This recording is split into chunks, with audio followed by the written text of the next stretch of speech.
बारंबार नमोस्तु।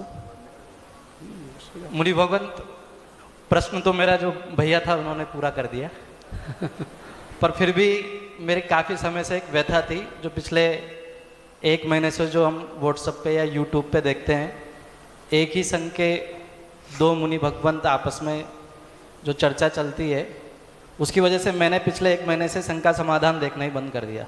बहुत अच्छा किया। पर फिर भी दिल की व्यथा थी, कहीं ना कहीं से वो आ जाता है। तो एक मेरा ये था कि क्यों ना कुछ समय के लिए, सबसे ज़्यादा संघ का समाधान में ऐसे प्रश्न होते हैं, श्रावक भी अल्प बुद्धि वाले होते हैं, वो ऐसे प्रश्न पूछ के मुनिराजों को भड़काते हैं। तो क्यों ना, वैसे मैं क्षमा प्रार्थी हूँ, आपसे पूछ रहा हूँ, क्योंकि आपका ये जो मंच है वो बिल्कुल, मैं मतलब निडरता से कह सकता हूँ, और ये मंच ऐसा है जो सबसे ज़्यादा फॉलोअर है। तो मेरा ये मानना है कि सभी जितने मुनि भगवंत है उनके पास एक मैसेज ये चला जाए कि अभी जैन समाज में आचार्य श्री के प्रति बहुत अच्छी भावना है, अभी वर्तमान के प्रति, लेकिन आपस में ये भेदभाव की वजह से जैनेतर समाज में भी और जैन समाज में भी कहीं से वापस दुर्भावना नहीं आ जाए, फिर वापस ये धर्म नहीं घटना लग जाए। 2 अंग हैं श्रावक के भी और मुनिराजों के भी, उपगहन स्थितिकरण।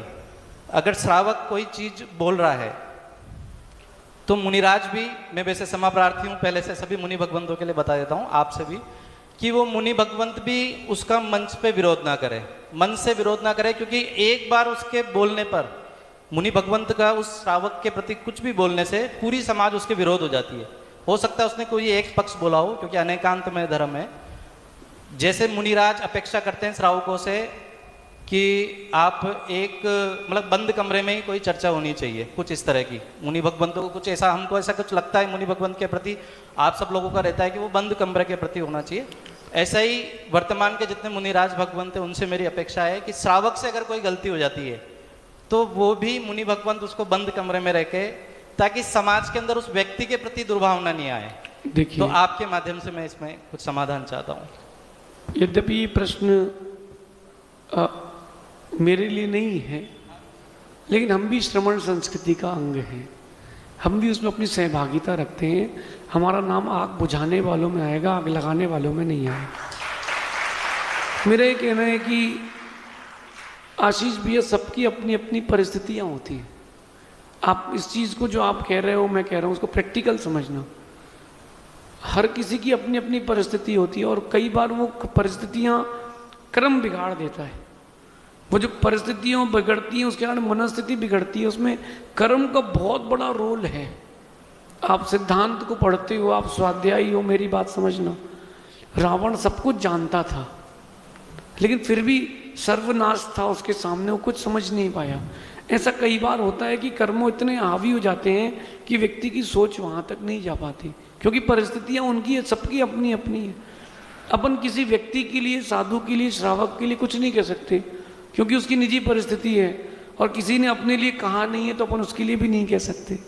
फिर भी श्रमण संस्कृति का एक अंग होने के नाते मैं एक बात कहता हूँ, जिस निमित्त से या जिस कारण से जिन शासन की, गुरुओं की, पूर्वाचार्यों की, वर्तमान के आचार्यों का उपहास हो, सबसे निवेदन है उस कार्य को बंद कर देना चाहिए।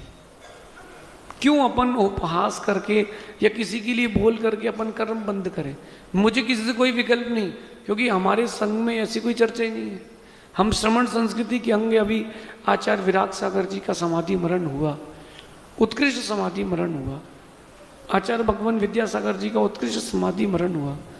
लेकिन जब आचार्य विराग सागर जी की चर्चा आई तो सभी गुरु भाइयों ने, हमारे गुरु जी के, उन्होंने कहा कि हमारे गुरु के ही जैसे हमारे बड़े भाई हैं, वही हमारे लिए गुरु हैं, हमको कोई विकल्प नहीं। लघुता से प्रभुता मिले, प्रभुता से प्रभु दूर, जो प्रभु बनना चाहते लघुता धार जरूर। तो ये कथानक है। फिर भी सबकी अपनी अपनी परिस्थितियां, मैं किसी के बारे में कुछ कह नहीं सकता, सब अपना अपना समझें, लेकिन अपन अपना कर्तव्य निभाएं कि अपन प्रयास करें कि पानी डालते रहें ताकि आग ज़्यादा आगे तक ना जाए। लोगों को अवेयर करते रहें कि भैया, कोई आपको दिखाता भी है, मेरे पास भी बहुत सारे लोग दिखाते हैं, मैं कहता हूँ छोड़ दो, कोई बात नहीं, ठीक है देखेंगे, और मैं अपना वापस लेकर आऊँ, क्योंकि उसको जानने से, सुनने से कुछ मिलना है नहीं। राग द्वेष और बढ़ेगा। अगर उन साधु के प्रति बैर भाव जागृत हो गया तो मैं ही साधु नहीं बच पाऊंगा। तो साधु अगर साधु का विरोध करे तो साधु नहीं है, ध्यान रखना। साधु कभी साधु का विरोध नहीं करते, साधु कभी असाधु का भी विरोध नहीं करते। साधु सिर्फ अपनी साधना करते हैं, उनकी साधना में सब कुछ गर्भित है। तो अपन विकल्प ना करके ओम डिलीटाय नमः करें। जितने लोग यहाँ बैठे या मुझे सुन रहे हैं अभी, अगर आपके फ़ोन में ऐसा कोई वीडियो आया हो, मैसेज आया हो, तो डिलीट कर दें या उस ग्रुप को छोड़ दें। इन ग्रुपों में रहने की अपेक्षा अपने गुरुओं से जुड़ के रहना वो ज़्यादा श्रेष्ठ है, ऐसा समझिए। अगली जिज्ञासा के लिए तैयार रहेंगी पायल जैन। और जो मैंने कहा है उस बात को कोई बना करके यही सोचे कि हमने पानी डाला है, हमने कहीं आग नहीं लगाई, ऐसा समझिए।